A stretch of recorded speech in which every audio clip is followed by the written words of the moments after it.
Welcome back to The Pitch, an Ashland University Women's Soccer Coaches Show. I'm Kate Crackister alongside head coach Caleb Polino. Coach, thanks for joining me. Thanks for having me again. Yeah, it's great to have you on here, and it's even better to have you on in this circumstance. You guys last night, a win against Northwood clinched the number one spot in the conference. Talk about that game a little bit. Yeah, for us, we had some pretty tough opponents leading up to that, and the conference title race got really tight at the end, and we knew we controlled our own destiny, and it was important for us to push it and win it outright and not share. So, the mentality of the group was good in training the last couple of days and leading up to the game's preparation. I thought everybody was focused in on the task at hand and excited to get the result, be the 1 seed, win the regular season, and then get some days off. And the funny thing too, Coach, is we had talked about a couple weeks back just about how that you guys have a gauntlet to finish the year.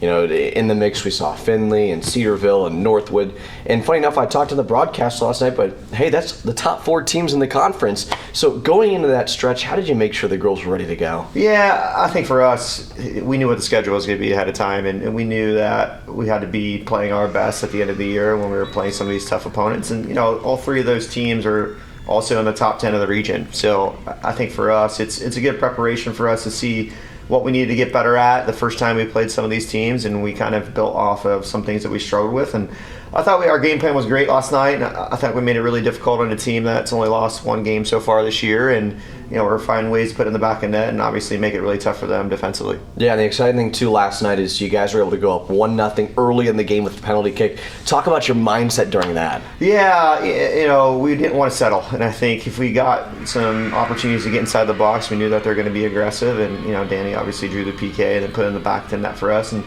I thought, that was the difference in the whole game, to be honest with you. We're a little bit disappointed to be tied at half, I think, but we kind of reset and refocused and talked about the positives of the first half. And, I don't think the group settled much very often in the second half. We were able to get inside the 18 and put it in the back of the net. And I was just about to say, a complete 180 from how you guys finished the first half to how you started the second half. The explosiveness came out of nowhere. Within 27 seconds, you guys were able to force an own goal, and then 3 minutes later find another goal, and then you fast forward 10, 20 minutes after that, and you find the next goal.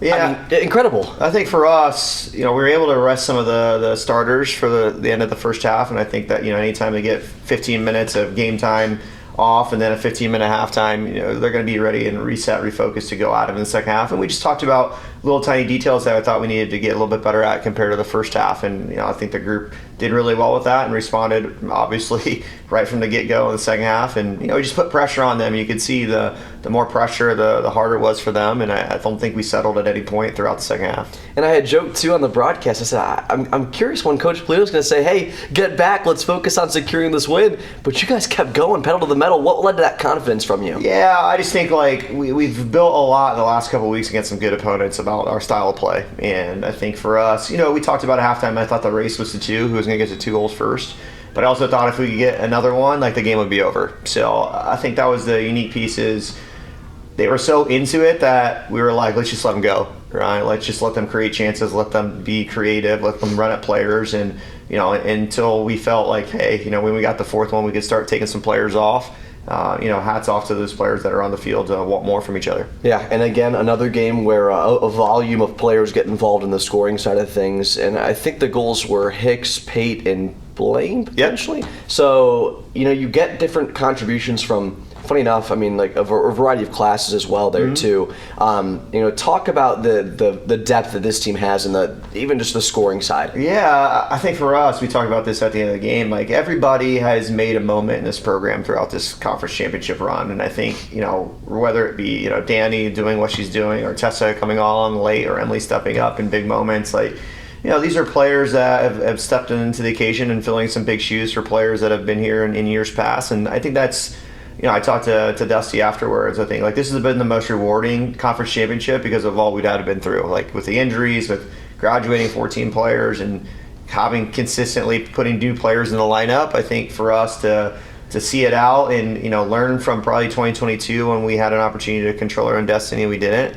I think that was a lot of the growing experience for the seniors of experiencing that and understanding like what the expectation is. Yeah, and how nice is it to have the players? I mean, you think of a couple that just stood out, at least last night even, Addie Turnbull, Hallie Hightower, and then you go on to Ella Schneider, who's back out there as well. How exciting is it and how nice is it to have players returning from injury at this point in the season? Yeah, I just think the comfortability of those players being in big-time moments for us, they've experienced it. They've won conference championships. They've been to the Sweet 16. Like, nothing's going to rattle them, and I think that builds confidence in the players around them. So I think that having those players come back in our program in the time that it matters the most is really exciting moving forward. Yeah, and moving forward, you guys have got a bye in the first round, quarterfinal, won't have to play in for the conference tournament. What do you do with that extra time? Yeah, I think it's well deserved from the group. We're going to only practice one time this week. We're going to do some team building things on Thursday and have a little fun, and then hopefully enjoy the football game on Saturday and just allow the players to kind of reset, refocus. It's been a grind, especially these last 5 days to play 3 games, and to be on an opportunity to be on a bye is huge for us, and we'll get back to it on Monday as we prepare for our opponent. And I was just about to say, you guys don't know who your opponent's going to be yet, but that game will be played next Thursday, either 3:30 or 6:30. For you, what's the mindset like? What's the expectations you have for your team? Yeah, I just think like we'll take a look at the film today and figure out some things that we need to fine tune and get prepared for the next week's games. I think the nice piece is you have a familiarity with the opponents. So if it's Northwood, it's the 3rd time we've played them. If it's Lake Erie, it's the 2nd time. So I think like not a lot has changed, but I just think we got to keep continuing to worry about what we need to do a better job of and move forward from there. Yeah, and what's your pitch to Eagle Nation to get them out there supporting you guys? Yeah, I just think like anytime our university has an opportunity to win a conference championship, it's always great to support it, and that's the same thing that we're going to do with the football team on Saturday is go support them and wish them the best of luck. So we'd love to have that experience, and we usually have a good turnout once the conference championship comes around. Yeah, no doubt about it, Coach. Well, I appreciate your time, and hopefully we'll be sitting down in the same spot about 2 weeks from now talking about a conference championship. Yeah, appreciate it. Thank you. If you want to tune into all Ashland University women's soccer events, especially those that are coming here in the next few weeks, go to Flow College and you can catch all the action. We'll catch you guys next time right here on the Eagle Network.